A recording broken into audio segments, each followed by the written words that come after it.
spear is your buff accessory and sword is your main damage. Today, I will show you the build strike Umbra tips that less people know and less people talk about it, and you will discover a lot of shopping facts for this build in this video. And you know the spear out charge skill is not for damage, it is to buff your bleed enhancement counter. So don't do so many charge attack until it is finished. Just parry and stop after 5 hits, and occasionally refresh the buff cooldown by only 1 charge hit.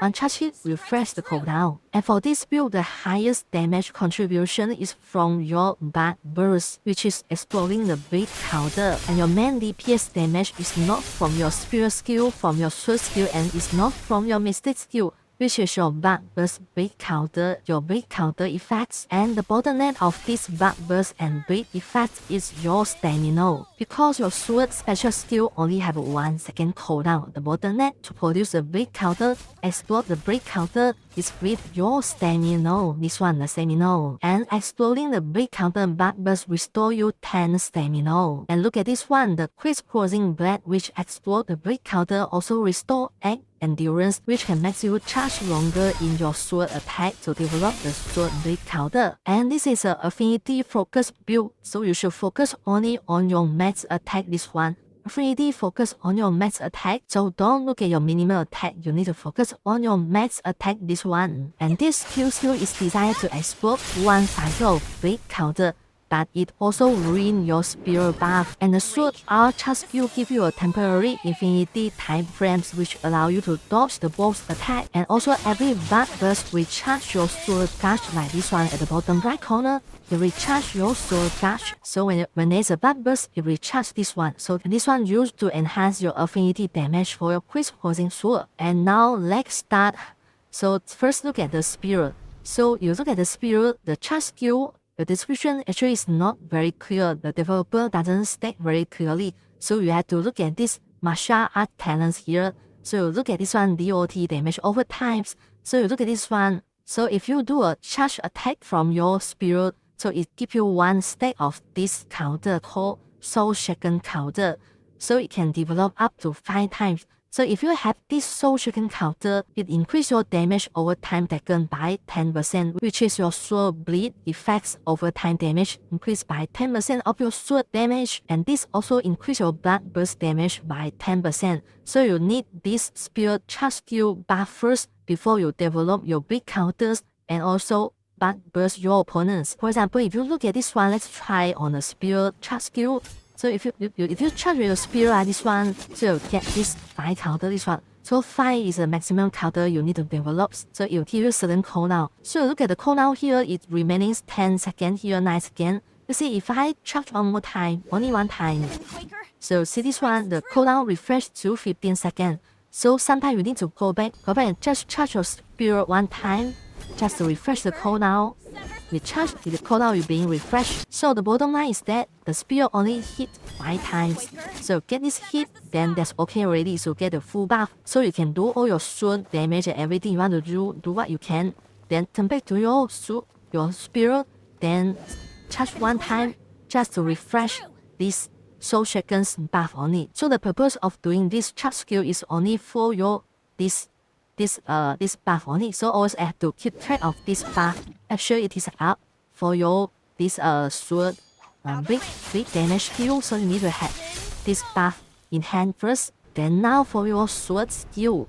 So all the sword skill, including the charge skill, martial skill, and your this special skill, it develop bleed counter. So every hit they will bleed counter from your sword skill. But once you get 5 bleed counter, you can only explode the bleed counter with your special skill only. So you can't explode with your martial art or your charge skill. So only with your special skill. So this can only explode and produce a bug burst effect. But if you have this sword horizons, so every special skill, so your martial art skill and also your sword charge skill can deliver this crisscrossing sword effects. And this crisscrossing sword can explode the bleed counter also. So you have 2 options to explode the bleed counter once you get the 5 bleed counter. First is to use your special skill to explode it, or to use your crisscrossing sword to explode the bleed counter. So if you look at your martial skill, Q skill, if you hit 1 time, you only deliver 1 bleed counter which you don't want. You want to hit for second time because the second time is the best value.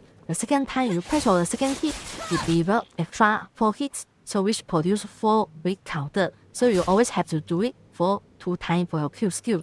So always do it 2 times, then combine with your crisp poison sword finally, so it will explode the brick counter.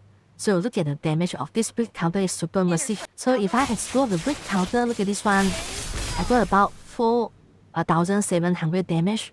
And if with the critical strike, it can go higher with the affinities. And if I have the affinity triggers, I can make it higher for the explosions, big damage. So the bottom line, the Q skill, this one, the martial skill gives you a full big counter. But your sword special skill, it cannot develop full big counter. The sword special skill only deliver 4 big counter. For example, now I start fresh. If I press the sword special skill 1 time, it only deliver 4 big counter. So it will not enough to develop the full 5 counter. So to resolve this one, you always have to combine this one with 1 dash skill. So 1 dash skill produce a few hits. Then only with your this special skill to explode the big counter. So that's the reason that you always have to combine your sword charge skill with your sword special skill, so to make sure you develop a lot of the big counter rather than just the special skill alone, because the special skill only deliver you 4 big counter, which is not enough for your 1 cycle of the blood burst. So you need the charge skill to make more big counter. And you notice that each bug burst actually increase my this sword cost at the bottom right corner. So I'm going to charge this cost to the full. So each bug burst will restore the cost towards the maximums. See, so now if I have the maximum cost, my next crisp poison sword will for sure guaranteed affinity damage. For example, if I now already have my gush full already, my next crisp poison sword I want to trigger a blood burst. So look at this one. I already full, so my next crisp poison will surely go for affinity. So it will definitely hit for the affinity damage and use up all the gush here. So you start from 0. So the next one, how to get a full initial buff. So if you look at your Innerway here, if you have the Wolfchaser Art, you can develop more spear combo counter. The spear combo counter is with your martial skill. You say if you have 5 hits, then you get this one. So you always want to get more than 10 hits to have your river flow. Then if with this Wolfchaser Art, you can reduce the 10 to 8. So you only need to hit 8 combos to deliver the full buff. Then if you have a bleed effect, it will actually have a chance to produce more counter for every hit. For example, now if I do it then without any bleed counter, so my sword for a single target can only maximum charge up to 6 counter, which cannot trigger the full buff. So to get the full buff, you always have to start with your Q skill. So when you use a Q skill, make sure you don't trigger the crisp poison sword. So just 2 hits enough, so you have 5 bleed counter. And don't explode this big counter. Then turn to your sword and use the martial skill to get this 12 counter. So you have this kind of the river flow. Yeah, this is the maximum buff you can get from your spear. For example, if I press my sword martial skill for too many times, I explode a brick counter like this one.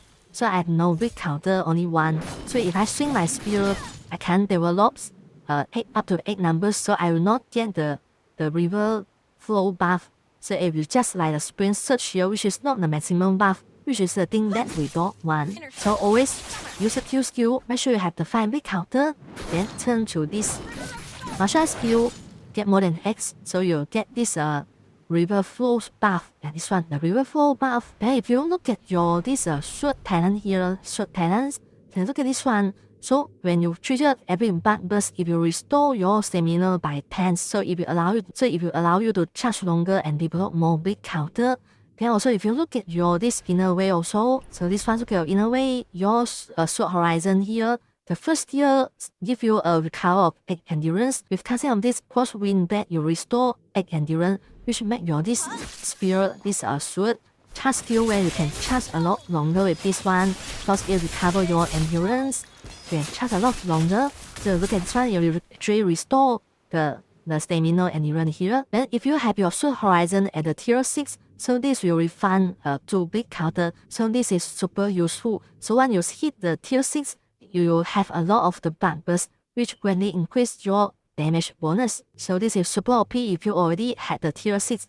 So tier 6 and tier 5 is very different. Tier 6 is super powerful because you have a lot of the big cycle. Then for the gear tuning, some stat is very important. Of course, it's your affinity rate. This is the most important. Then it followed by your max physical attack. Because if you look at this sword talent here, so your big damage is actually further enhanced by your max physical attacks. So it is capped at 1500. So you always want to increase your maximum physical attack up to 1500 to boost your bleed damage. So this is a very useful stat for your gear stat. Then you also need this power. Power stat is also very important to boost your affinity rate. So this one is capped at 175. So the best is this affinity rate, then followed by this maximum physical attack, which is very OP. The next one is the power stat. I don't have any power stat here, just agility. Agility is still okay. So for the stat priority, it goes from this way, the most important to the less important. Of course, the first one most important is your affinity rate, then followed by max physical attack, then the power, and also max spell strike. And next one will be your momentums, because momentum boosts your affinity. So look at this one again, you need the power, so this is very important. Then you need the momentum to boost your affinity. Then you need this max physical attack, the max only, you don't need the minimum, just the max one. Then you need this affinity rate also. The critical and precision is optional, is good also. Then you can have a little bit of this agility. So all these are very good stat for your gear stat selections. Then for the inner ways, there's 3 compulsory inner ways and 1 optional inner way. Compulsory one will be your Morale Chance, then your Suit Horizons, and also your Wolfchaser Art. So this is mandatory for this build. Then the last one is optional. So majority of the player, there's 3 pick for this one. So from my end, I picked the Insightful Strike because the affinity is the core for this build. And you also look at this Insightful Strike, there's a lot of the stat, there's a lot of the tier that can boost your Bell Strike attacks. So this is all compatible to my Bell Strike Umbras. So all these boost the Bell Strikes. Also the affinity. And this optional slot, some of the player, they tend to use things like Invigorated Warriors, because this is a very general and good for beginner. Let's say if your affinity is very low, so you want to get this Invigorated Warrior. Then some player, they also use this Breaking Point as well. So you can pick between these 3, this one, and also this one. So it's up to your playstyle. So now come to the best PvP rotations. So this is the only rotations that you need for this build, and it applies everywhere. So first start with your sword. So you need the tier skill to develop by Blood Burst. Then switch to your spear. Then use the spear martial skill to get this buff. Then with your charge skill 5 times enough. Then animation cut. So from here we get the full buff. So we are now in the full buff already. So then you can switch your this sword. Then deliver your big counter using your special skill as many rotation as possible.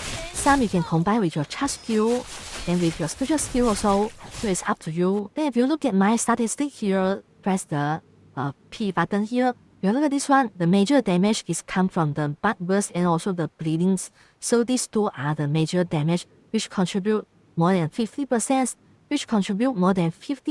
of total all my damage. So these 2 are super important, which is your main damage. And look at the affinity, this is also the main damage here also. So that's all for the videos. Thanks for watching. Bye bye. See you next time.